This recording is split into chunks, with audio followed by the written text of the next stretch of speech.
Greetings, beautiful beings. I hope you all are drinking water and taking care of yourself, and you are listening to your body, and you're doing something that brings you joy and pleasure, and you're celebrating how amazing you are. Welcome to another edition of Rooted Us with me, the co-birther of Love and Healing Work, Fatima Mann, and my really good, amazing, creative genius friend, Jeremy A. Teel. We are welcoming you to another week's edition. There's Most of you know that I usually start things with grounding and meditation, but for the sake of not taking up so much time, you can watch a grounding and meditation video, and that will bring you into this moment because you can pause this if you're not watching live and do your grounding and your affirmations. Today, though, we want to give you all some conversations around some things, and I am going to invite you to just ground in yourself and your body. And if anything that you hear is triggering or it feels like it's providing an emotional response, it's okay. It's supposed to. Our goal is to help people think about things differently, feel things differently. So today we're inviting you to honor how you're feeling with whatever we say and how it comes up and where you are on your journey, and know that you are not alone and we're here for you. And if any of these things resonate and you want to know more about us, please subscribe to Loving Healing Works YouTube channel and go hang out with Jeremy A. Teel at jeremyateel.com. Is that right, Jeremy? That's your website? That is it. Yay. All right. So before we begin, how are you, Jeremy? How are you feeling today? Are you drinking water and taking care of yourself? And what's been bringing you joy lately? I'm trying. What am I doing? I'm doing just fine. I'm a little sleepy because I just got back from another week-long trip for work. And whoever works on the road without an assistant is superhuman. I don't know how y'all do it. It is impossible to not just exhaust yourself by doing the simplest of tasks in hotel rooms or on planes, trains, and in automobiles. So I'm doing fine. I need like 6 more hours of sleep and I'll be ready to go. What am I doing to... Oh, yes, I'm drinking water. I think I'm taking care of myself. I'm bathing. I'm sleeping. Being nice to me. And what's bringing you joy?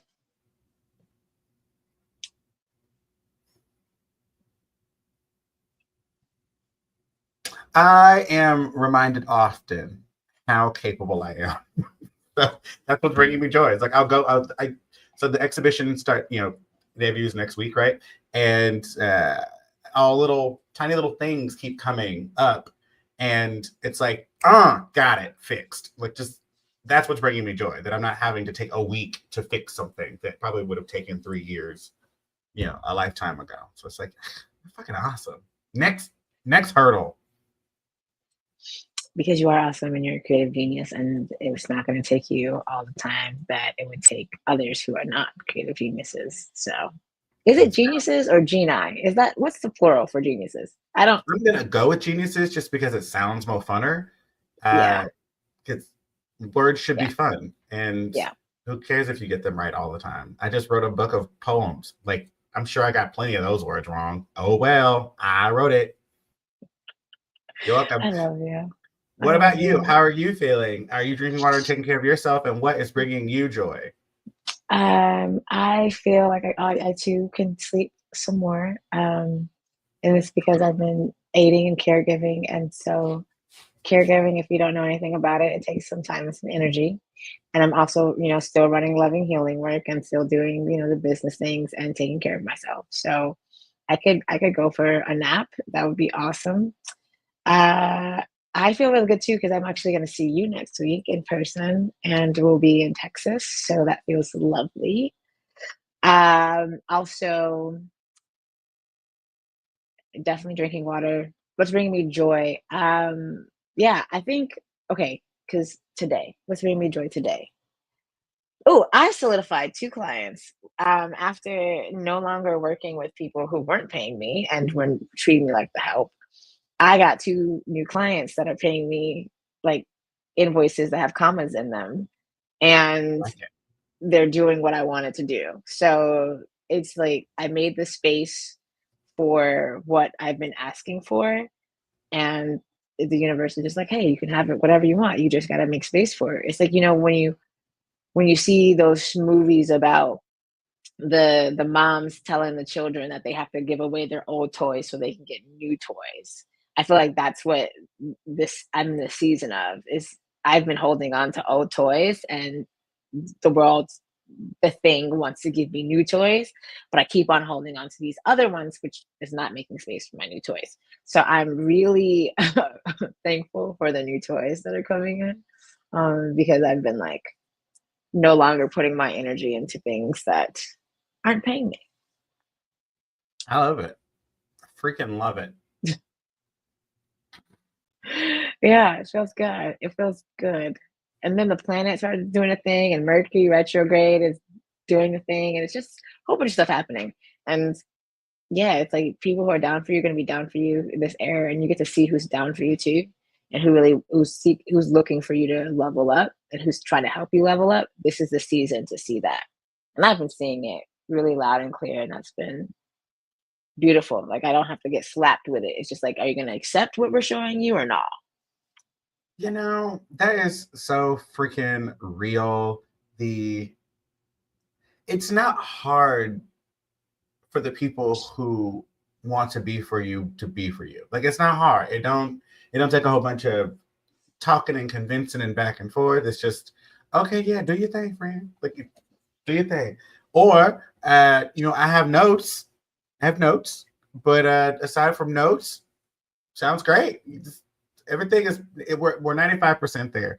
But people who aren't there for you, it's definitely more of a struggle. And but I will say I definitely have those kinds of clients sometimes because I still want my savings account to look the way I want it to look. But I don't know. There is a difference. You can tell immediately. Yep. So it's been nice to see like those people who aren't really there have it's like there's a spotlight being shown on them or shined on them. It's like so them over there. They're not really on the team. It's like okay, well, They never thank you for really coming. were. Never really were. Like there's a big voyeur. Okay, so I'm sidestepping, by the way. There is a big voyeuristic like fandom out there. I will speak for me. For me, there are people who literally just want to be around me to see what I'm going to do, but aren't trying to be my friends. They're more, I guess, I think they're just entertained by me. I don't know. I don't know what that feels like to them. It's exhausting to me. I tell them to get out of my face most of the time. It's like, well, if you're not going to contribute anything, what the fuck are you doing here? Or if I'm going to ask you for a thing and you can't deliver it, what are you doing here? Get the fuck out of here. Because when people ask of me, I'm just like, yeah, sure, great. Oh, here you go. Here's the thing. What else? What else do you need? And when it's my turn, it's like, I just, okay, so you're done. You're done. Get out. And now I don't want to talk to you ever again. And I've cursed your first two born children. I don't want them to die or anything. I just don't want to just be successful. Maybe that's what's wrong with them. Maybe they were the cursed child of their parent. That could explain a lot. I for some reason only seem to attract cursed children. If that were the true explanation, Fatima, I would be so relieved. You have no idea. I'm like, oh, that makes so much sense. Duh, witchcraft. It would make so much sense. It's way more, it feels like more believable than these people are just fuck people. Like, it's like for some reason, one is just easier than they're just choosing to not be decent. Nah, that's not it. That ain't it. That can't be it. Right. They're cursed. They're cursed into not being decent. Yes, it's not their fault. They really just can't help it. Their parents fucked somebody over and they cursed you, the firstborn, or however many they cursed. People be having kids, Chad. Okay, that was enough sidestepping, Jeremy. I know, but I like it because it's like, oh, it gives them an out, and you're trying to give them an out. You don't want people to have to really. It's like you don't want to accept that you're actively making this choice to be this way. So if you're cursed to be this way, then it feels better. Like I feel there's a different level of grace for you. I kind of almost feel bad. There's a sadness for you because that's the case. But when it's not the case, it's like, oh no, you're intentionally on purpose acting like this, like on purpose. Like you thought about it and chose to do it anyway. Yeah, it changes how you relate to it. So I get it. I wish that was a thing. But you're better than me. I don't curse people. I just like I wish your mom would have swallowed. There you go. And we would have just been rid of the whole thing. Huh? Like they, your future lines. I just wish I wish this was the moment that she caught the seeds instead of like planted them. Yeah. It's like, man, I'm done. I Because like overwatered it, or like just something happens. It's like, it just well, your life. ugh, ugh, ugh. But I mean, I get it, and so that also brings us though into this idea of if people are cursed and choosing to act in ways that don't align the choices that we've been making that also don't align, but it's not in a place of causing harm in the sense of I'm choosing to be stupid and hurt you.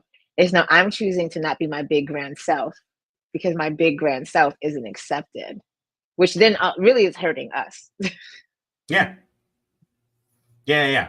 So I mean, it's no, keep going because you explain this so much better than I do. I'm more the replier at this point. Because you have your own, you're a genius and you're in all of the other levels. And so we were talking about Jeremy and I were talking about this the concept of how we've dimmed our light to belong, and what does it mean to shrink yourself, to dim your light, so that you can be a part of different groups or to do whatever you fill in the blank. And in our and making ourselves smaller, that's the choice. We're actively choosing to be small for the sake of. And how does that impact our mental health and and how we see ourselves and how we move in our relationships? And I wanted to talk to it about it with you all because it's an important thing that many of us are doing right now is accepting that we've been dimming our light, accepting that we've been choosing spaces that want us to be small. And what does that mean when we're relating to ourselves and others in various forms of relationships, whatever that relationship Hold on, my brain is it's working. It's just processing. There is there's something to be said about first of all not even knowing your big self or your whatever self. I think that's kind of where it starts. Most a lot of people think they're doing too much when they're just being kind or being decent or being thoughtful because a lot of the planet is not kind, decent, and thoughtful. So you're overthinking it by trying to open a door for someone or say please and thank you or refer people by their preferred pronouns and things like that. Meanwhile, there are people out here just pillaging through life, just pillaging through society with not a care in the world, walking at Minnesota speed in New York City traffic. Like, girl, people are really just not being considerate. So then you think to yourself, is this my big self? Is this my big awakening? No, that's the basics. That's the basics. Like keeping up and being decent, that should be where it starts. And then going further with whatever your genius is, that's your big self. Like your big self is someone saying something in your wheelhouse or asking of something in your wheelhouse, and you have an immediate response and an action plan and a know-how. That's the big self. That's the big stuff. So at least that's where it starts for me. Am I on to something? Do you feel the same way? Do you think recognizing your big self is like the first step in it? Yes, and the recognizing the acknowledgement, right? Like it's like you recognize it and then you acknowledge like, "Oh yeah, no, I am these things." And and from a place of you did the work to become it, right? A doctor went to doctor school and they had how many years of doctor school and then how many years of an internship and how many years of all these things. And they walk around like they're doctors. I have a JD. I went to lawyer school. People who go to lawyer schools move in this way. And it's not to say that one is greater than the other, but if I did this work, if I put the time and energy in the gym, then people respect the athletes. Why wouldn't they respect the people who are doing the things with their brain, whether it's in school or lived experiences? it's acknowledging that, the acknowledgement, and then like, and seeing it. So I see it, I recognize it, and now I'm willing to acknowledge that it exists. Yeah. Yeah. And yeah. And so then we go, I guess, into the next step, which is what is how let's be brave and do it, right? Like let's I guess it's because to me it's being brave. We talk about you and me as the example because we can't really speak for other people, but me knowing that I am capable of so much more than people in my immediate vicinity isn't me saying that those people are dumb or not worthy or don't have a bigger self. It's just that their self isn't as multifaceted as mine. Like some people are just really really good at one or two things. I just happen to be really really good at a lot of things, and I'm shit at plenty. Like I'm letting you know right now, like there's a lot that I cannot do as well because there is an unlimited amount of things that a person can be good or bad at. There is no, like no one's keeping tally, right? But I acknowledge and recognize it, and then I have to remind myself that I can use these talents. I have to use these talents. If I don't use these talents, if I'm not brave enough to use them, then I will suffer mentally later. Somehow, it just always seems to happen. Or like if I dim myself too low and I look back or cringe at a conversation I had with someone where I could have had the answer, well, not could have, I did have the answer, but I just didn't say it because I was convinced that I was doing too much, or they wouldn't take me seriously because there's no way I could be good enough at that thing too. Like, how can I know about that also? I don't know. It's all interconnected in my mind. To me, being an artist or being a creative is at the same time being entrepreneurial, it's being careful, it's being cautious.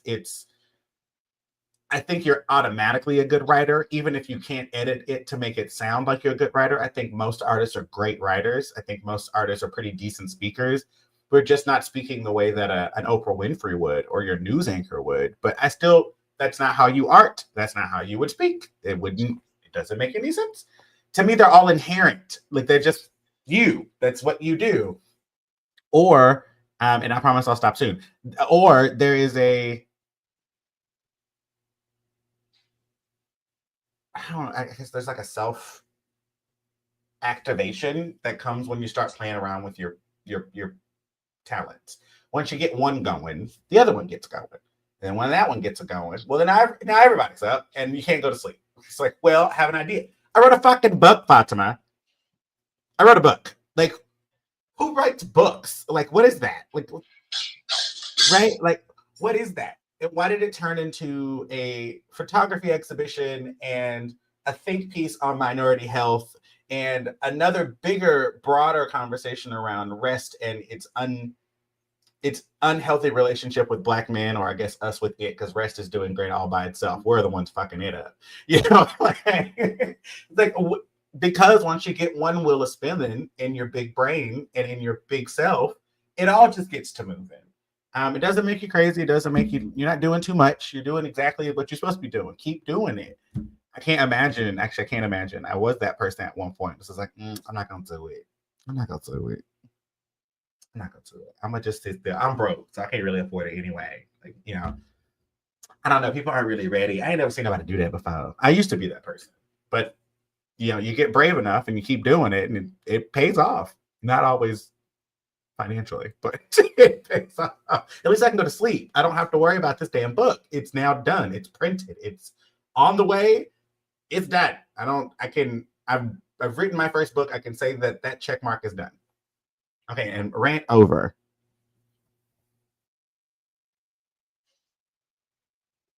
So this is why he he's a creative genius, is because he sits in this brilliance, and it's honoring that we all have brilliance. It just shows up differently, right? And in your creative brain, your bigness is, Jeremy's one person that is, I always describe him as disgustingly great at so many different things. It's nauseating, like how multifaceted he is, and great at what he's multifaceted. It's just like, it makes me gag and applaud all at the same time, because a lot of times you pick it up and it's a part of your creation. But over the years of knowing you, because I think we met like 2016. I think we met Something like that. 2016, Yeah. 2016. Yeah. I've watched you fully embrace your brilliance and also dim your light because you're in rooms with people who can't acknowledge it, won't accept it, and will probably ostracize you if you really shined, because your shine will be lighter, like brighter than theirs. Mm. But our friends are reflections of ourselves, and I've done the same thing. I have been on platforms a lot of people that I know have never been on. I've done things a lot of people have never done. And also not wearing shoes makes me really different. And for me, dimming my light made it so that people didn't look at me even stranger than what they already do because I don't wear shoes.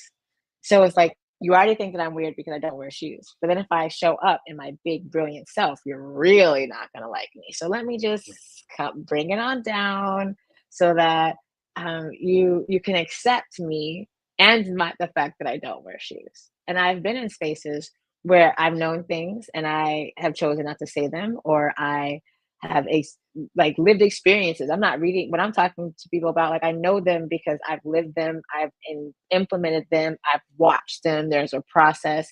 I know it. I didn't read it in a book. Somebody didn't tell me about it, and I'm just not sitting on a screen and watching it on the TikToks and the Twitters and the whatevers. That's not my reality of knowing. Knowing to me is your hands, feet, your body has been in that space, whether vicariously or directly, and you're able to give wisdom based off of living the experience. That's knowing to me. Thinking is something when I read it and I have beliefs and these theories around it. But when I know, it's because I was there and this is what I got. But so many people don't live lives that lack experiences. They don't have this wisdom, they don't have that knowledge, and so that they don't have that knowing. And for me personally, I had to, when I accepted that I was big and then I acknowledged how that bigness looked, I then chose to not be big because I wanted to belong. Yeah.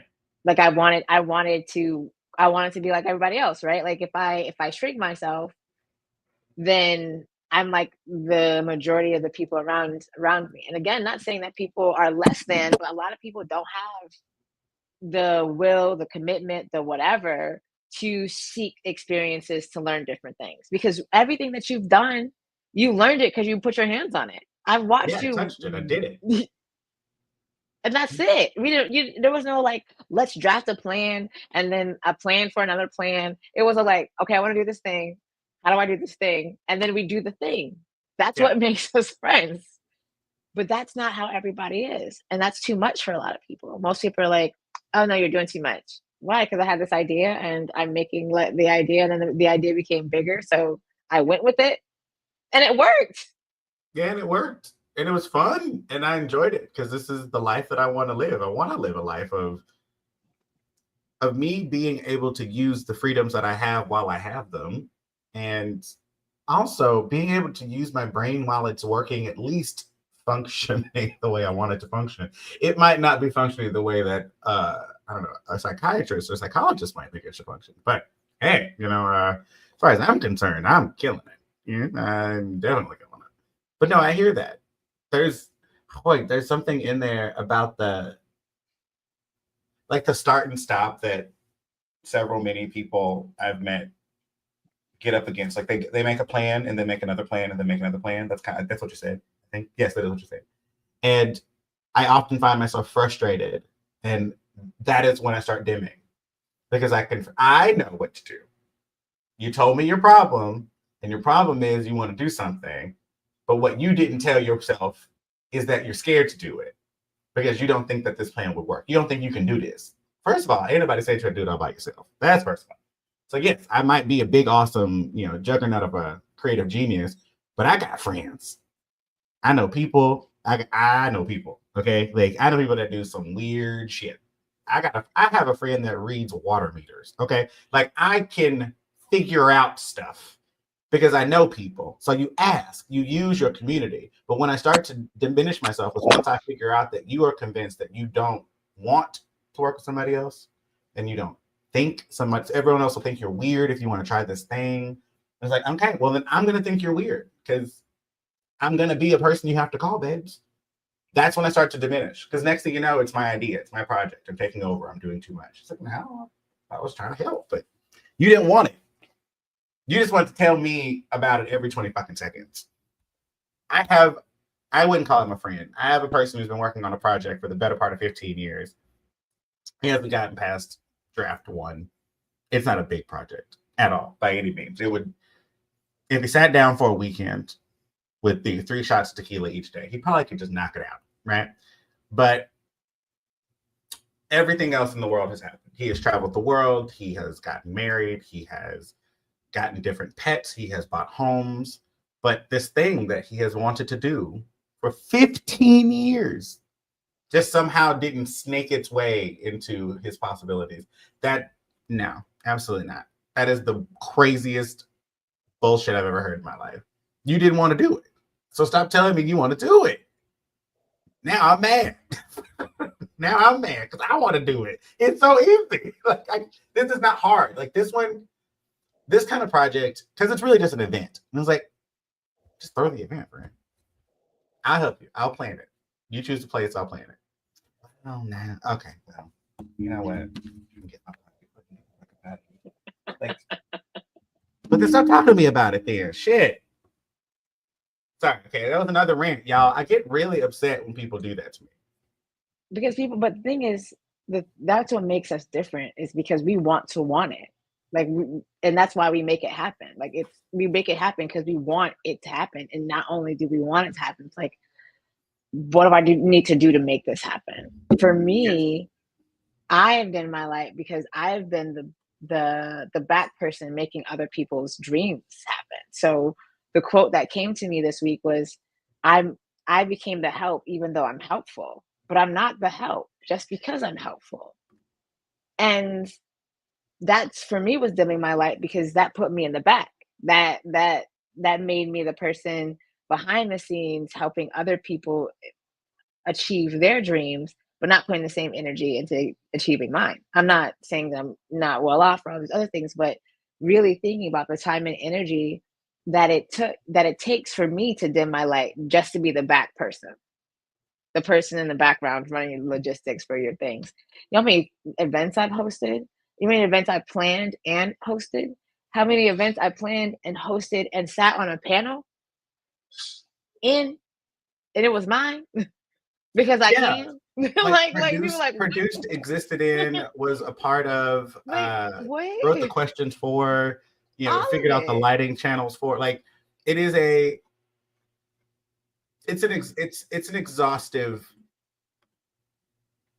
like, thing to just watch someone sit on something that is, with help, so easy to do. It's that, like, for instance, I have had I guess technically I've had 3 exhibitions, just 2 of them have been like public and kind of big. This one is the first time that I'm fully producing, as in renting the space, making the food, hiring the bartenders, like everything, creating the fucking walls. Like, I'm building the walls, people.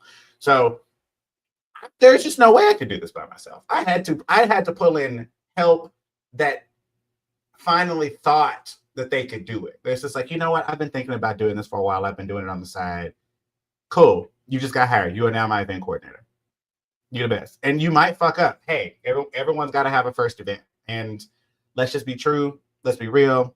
You're rolling with me, kid. So you're not going to fuck up. Okay. You're really doing 85% of the work. I got the other 15 to make it beautiful. I really just need you to run point. That's what I need. But I say that to say, and to harken back all the way to the beginning, I don't believe that just because your big, creative, fantastic self is so fantastic that you don't need nobody else. You have to remember you have people. You just have to.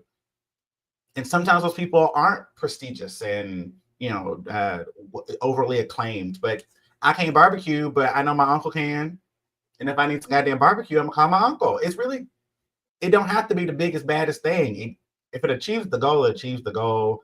People don't know what they're not getting if you didn't tell them already.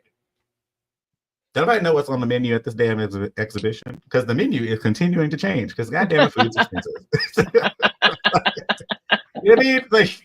But the pictures will be there. Well, hopefully the book will be there. Lord, I hope it gets shipped on time. But it's just I don't know what we would be. I don't know what I would be if I didn't have to do this back and forth with people.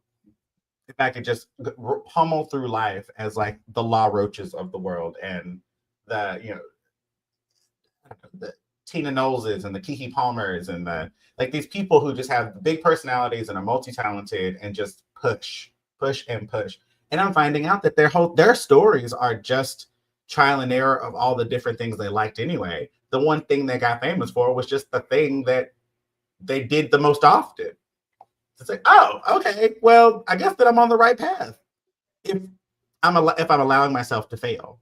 If I'm allowing myself to fail, then I get the knowledge of my failure. And when it's time to do it again, I can not do that again and try something different.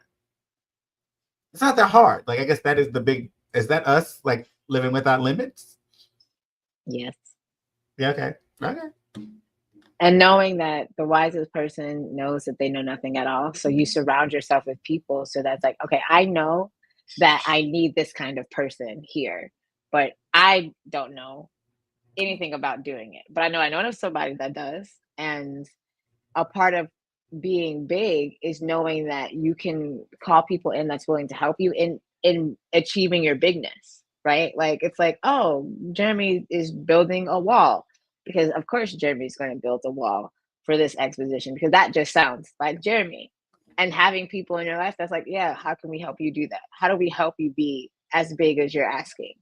As grand as you are, and not feeling bad to have to ask for people to help you be the grand big self that you are. And I think to me that has been my journey. It's like, oh no, not only are you big, but you're inviting people to be big with you in their own way and to help you be big too.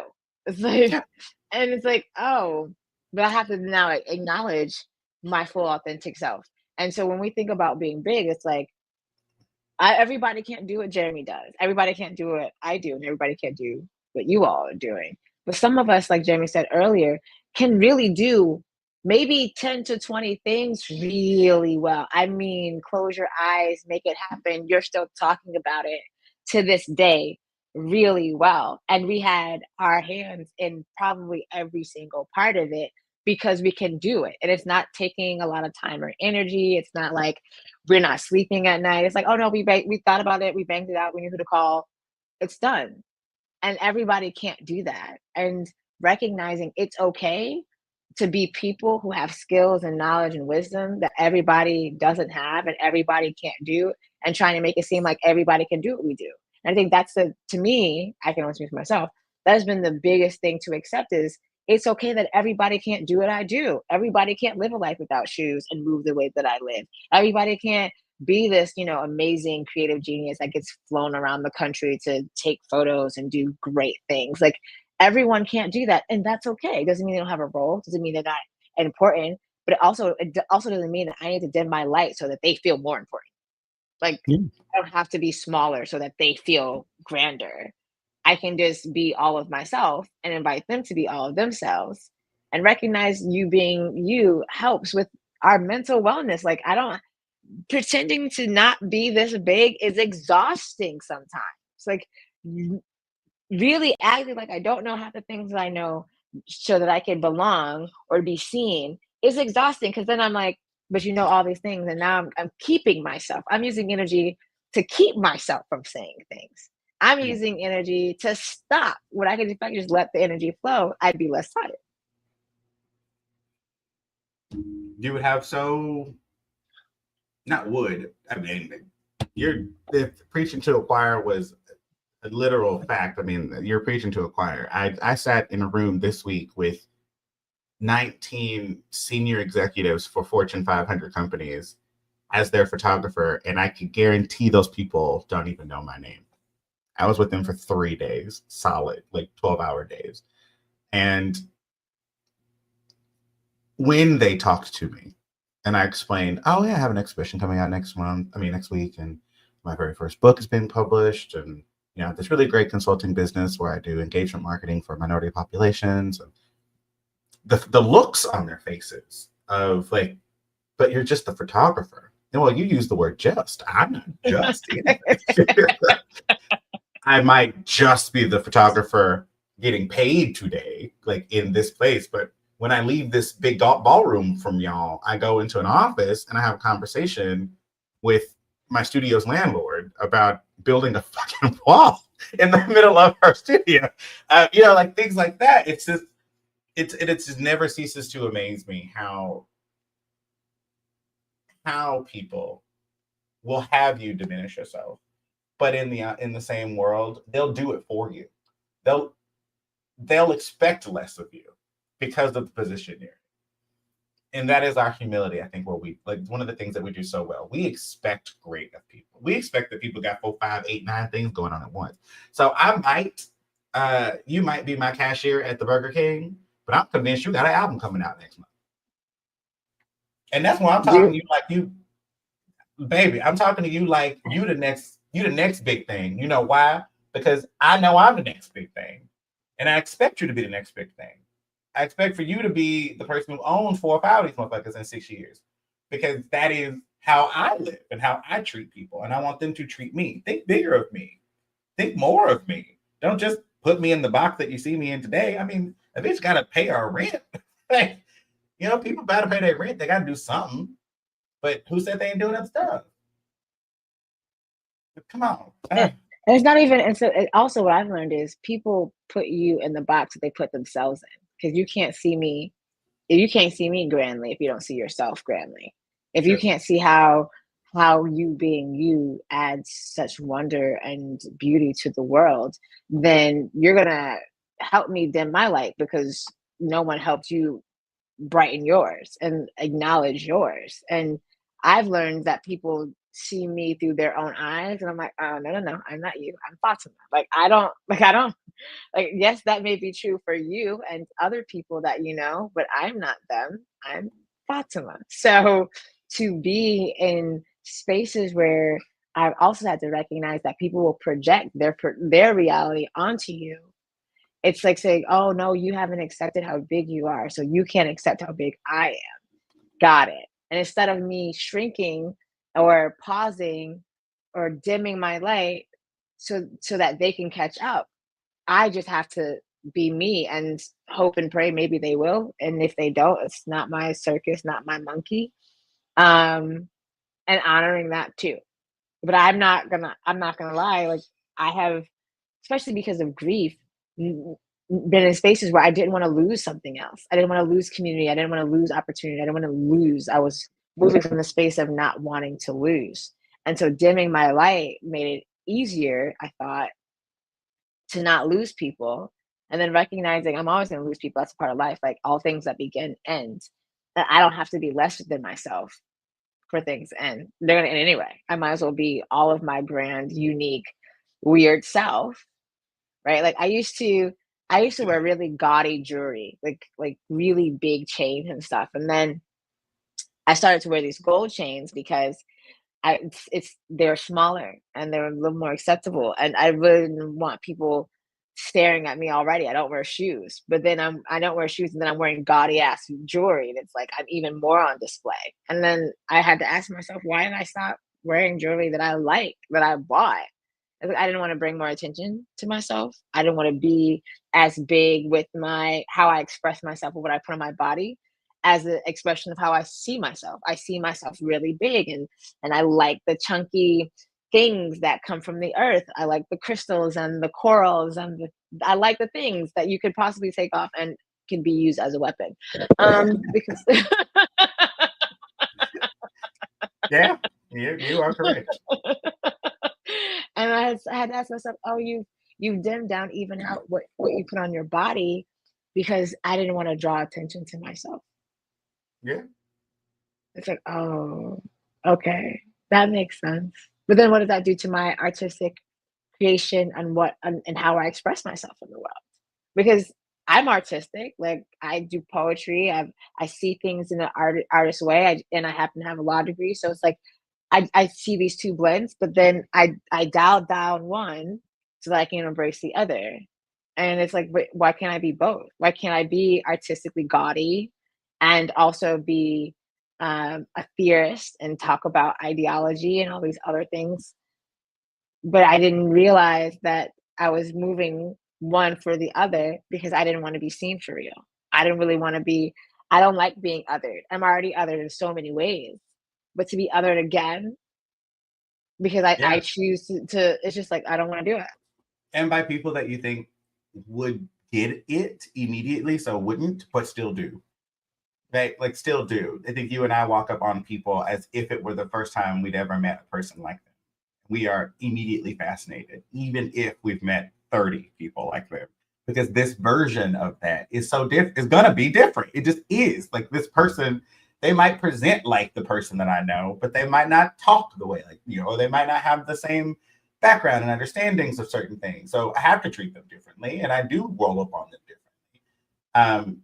You you're mentioning things that are thinking like triggering the reasons why I moved from Austin, Texas to Houston, Texas. And it was really the difference of do I want to lose everything I built or do I want to build something that I actually wanted? Because I didn't build what I built in Austin on purpose. It was an accident. That was out of necessity and it just kept growing because nothing else existed. It wasn't because I was trying to be this pioneering person. I was just trying to have something to do that was worth what I thought was my time. That was it. But I took the challenge of coming to a place that had established organizations and communities already to build something that I actually want to do with people that want to be around me because of me, not because of the shit I do for them. So, same, right? It's like why am I diminishing? Why am I making myself smaller? Same with clothing. Like I find myself more and more now being like, what are they gonna do? Tell me I look terrible? How? I look fabulous. Like I look absolutely wonderful. I don't care what I have on. I look beautiful. I look wonderful. I smell good. My ass is fat. Body lotioned. Car got gas in it. Bills is paid. My man liked me back. Like I don't really. Y'all really can't fuck with me. Like maybe you don't get me. That's okay. I don't get me some days, but I still fuck with me. So you should too. That's how I'm having to step out into the world. It's like something I have to tell myself when I'm getting dressed. Do I want to wear heels and a cute little dress? Do I want to put on Tim's and sneakers or Tim's and shorts? I don't know. How am I feeling today? Well, what will they think? They'll think you have on clothes and you're not naked in the middle of a Target. Sorry, not Target, bad example. Kroger. You know, they'll think that you're just probably an artsy person who lives down the street. That's probably what they're gonna think. And when they meet you and get to know you, it'll be like everybody else. They'll fucking love you because you're fucking lovable, bro. So no, I get it. I get it 100%. And I hope people keep Yeah. doing that. Like I want people to get to that place, acknowledge what it is, get up into the gig, get out there and go do some shit. I don't care what you do, to be completely honest. I just care that you do it. Do stop talking to me about what you're gonna do. It's gonna go. It's gonna piss me off.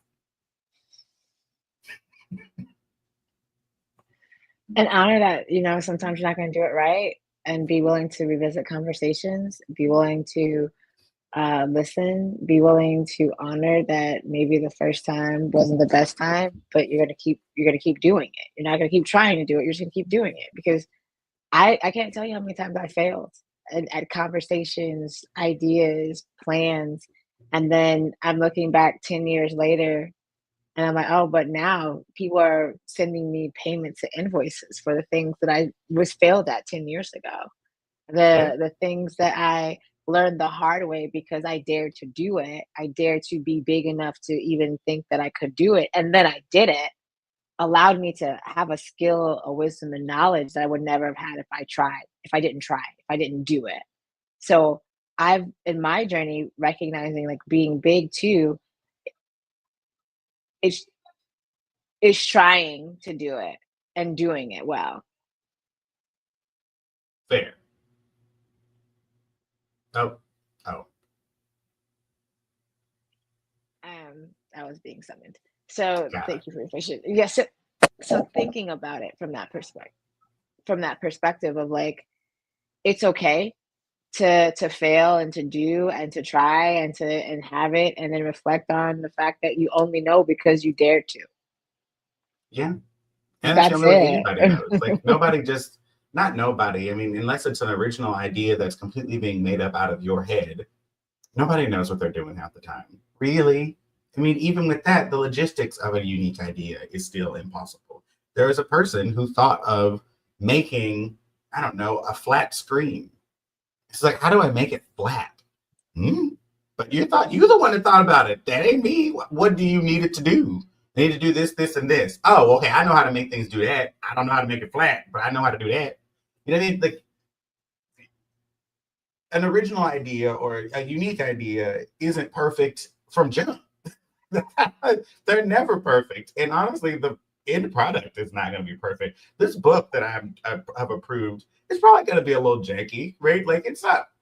And by janky, I mean it's not going to feel like kind of fucking Beyonce produced it, but it'll feel like my first book, and I'm proud of it. And I don't care if some of the words are like not centered, or I miss a comma, or oh the fuck well, like what burn me at the on the cross for forgetting that bleed marks are a thing in cutting. It's like, okay, you don't see the period, there's a period there. Like, fuck, man. It's, I want people to get out there and do it, acknowledge that it won't be perfect, and even if it's not perfect, I mean the attempt was, you tried all you could, you did the best you could, friend, and people loved it. Most people love most things that the people they fuck with do, even if it's kind of shitty. Like it's like, I mean, friend, it was kind of weird, but it was cute. Like I had a good time. I enjoyed myself. What was that thing we did in Austin with Algo? We had a Juneteenth like kickback cookout thing, and they were convinced they wanted to do it outside in a tent. And if anyone's ever been in Austin, Texas, in the middle of June, it is hot. Like it is 103-degree, no wind, blazing sun, not a cloud in the sky, hot, right? So we bought this big ass tent, and it was such a great event. Everybody was drenched in sweat. The through line of the event is, damn, it's hot. Like it would have shit to do with Juneteenth by the end of it. But we were fed. We had beverages and community. We were all communally sweating. And at the end of it, people were like, "This has been the best Juneteenth I've ever had." Like, what? That is not what we planned. We planned something completely different. But what people walked away with was the best community experience they've had for Juneteenth. So that is one experience of, it don't always go as planned, but you did the best you could. And baby, people loved it. They're still to this day asking, y'all gonna do Juneteenth again? Like, friend, I ain't there. You'll have to come holler at me in Houston. I know what that's like. I know the first summit that I did in Austin for Black women, I was a full-time law student in Louisiana. And me and Christina decided that we wanted to have this experience where we brought all different types of Black women together, and we wanted to have panel discussions around these different concepts, utilizing women who are in academia and then those who maybe have not been in academia but are doing the work. So lived experiences and theory meeting together to talk about different things. And we had about 200 Black women in one space, and everybody was like, what? I was like, this is, I knew that Black women wanted this because I wanted it. Mm. Now, I was running around like a chicken with my head cut off in the literal sense, right? And not only was I helping with setup and putting people into their rooms, but I was hosting. I was co-hosting this experience. And then I was leading a panel at another location because we thought it would be a good idea to have a breakout session for people that were not Black to learn how they can be co-conspirators or better allies to Black bodies. And I was leading it. And it was not in the same place as the conference. Now, that was a fail because you don't ever do that to yourself. You do not No, you do be not. the host of an experience at a different venue that you have to travel to. I didn't know, like I had never done a multiple venue experience before, and where it was two separate things happening simultaneously. Never have I ever, friend. But I never have done it again. But when I tell you, Black women in Austin that attended the experience are still talking about that one, and every other one that I've had after that they attended, because it was, they ate, there was a chance for them to unapologetically be Black women. I mean, the way Black women talk to Black women is just different. And if you haven't witnessed it, I feel sorry for you. But Sure. just being able to witness Black women talk about one woman's shoes was the highlight of this experience for me, because this one woman had these shoes that were like art pieces. They were statement pieces. She wore these shoes for people to talk about. She knew that these shoes were everything. And when I tell you, every time a Black woman walked by those shoes and I got to witness the compliment of these shoes, it was different.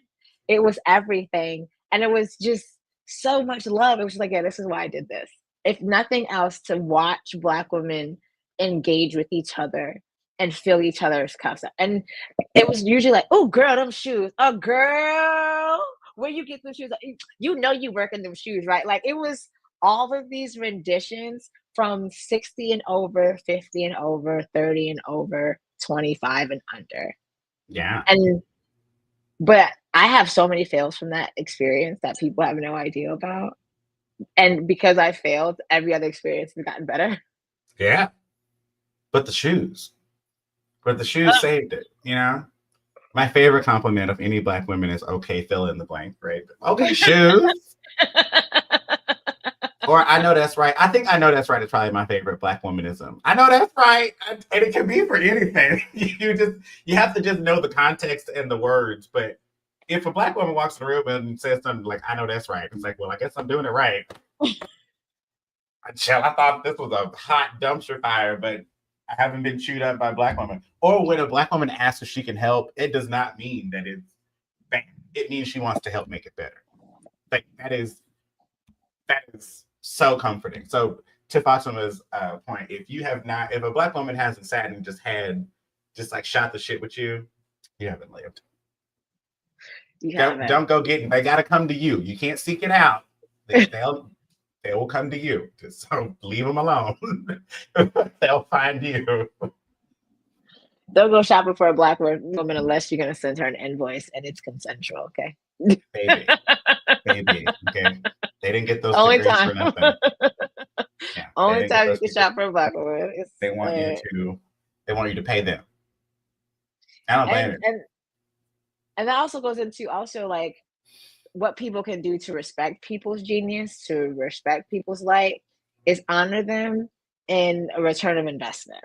Whatever that return of investment is. We're not talking like, no, every relationship isn't being transactional. That's not what we're talking about. We're talking about you accepting and knowing that you're sitting across from someone who's really worked their craft and they've done their work to be this big bright light. Like it didn't just happen to him. It didn't fall upon him. Like Beyonce is Beyonce because Beyonce has worked hard to be Beyonce, and she makes sure people pay her like she's Beyonce. Like she's put in the time and the energy and the work. Kobe Bryant did the same thing. LeBron James, same thing. But people don't have to be these superstars to get their return on investment. When people are telling you that they have the solution and they have the lived experience and the wisdom to provide you with the solution, be willing to invest in them. Be willing to say, oh, I see that you have this, and what you have is what I need right now. And so here's what I can provide. Because I feel like what allows for me, again, it's easy for me to dim my light, is because people aren't always willing to invest in the light. So let me just make myself smaller and then they can have this part. Because I don't want to give you the bigness and then you're not returning the investment on what I'm really bringing to the table. So I'm just going to dim myself a little bit. And so now you're paying for the percentage of a light that I'm giving you and not the whole light. But if you're really honoring the light as it's showing up, then you would also invest in it. With time, with energy, with whatever. I mean, I've made that decree 2 months ago or a month ago that I no longer will be working for free ever. And I honestly don't care if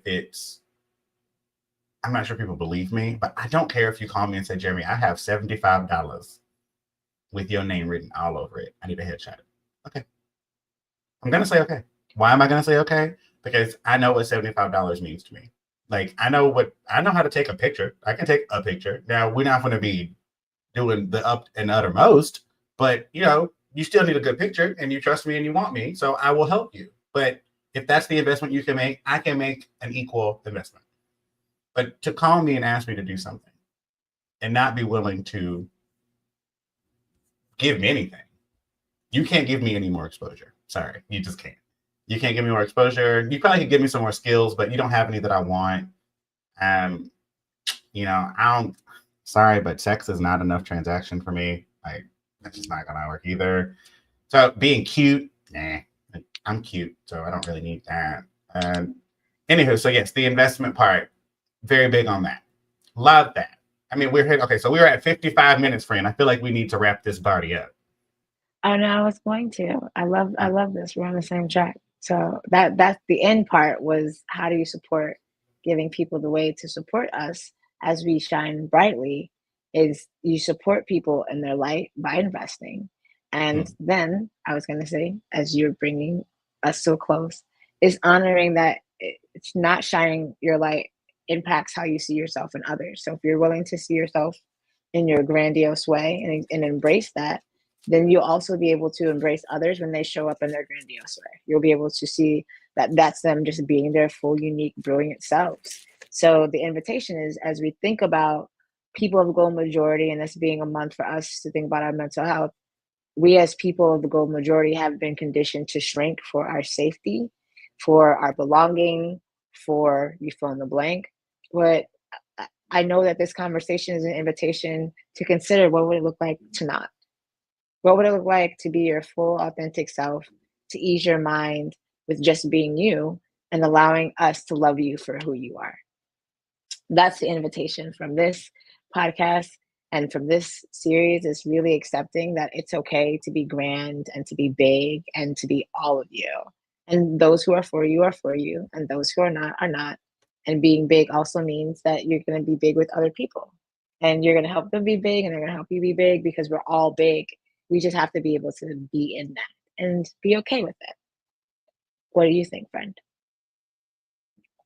I think you are correct. I mean, that's really it. I just think you're correct. There's yeah, I don't have anything else. You said it Beautiful. perfectly. So, thank you. So, join my friend and his beautiful exposition, and please tell people about it. And if they cannot attend live, are there ways that they can support your work, purchase your book, get any pictures or any of the things that may be from the exposition too? So, just wanting to say those two things. If they can come live, how can they come support you? If they are not able to come to Houston to the show, how can they support you?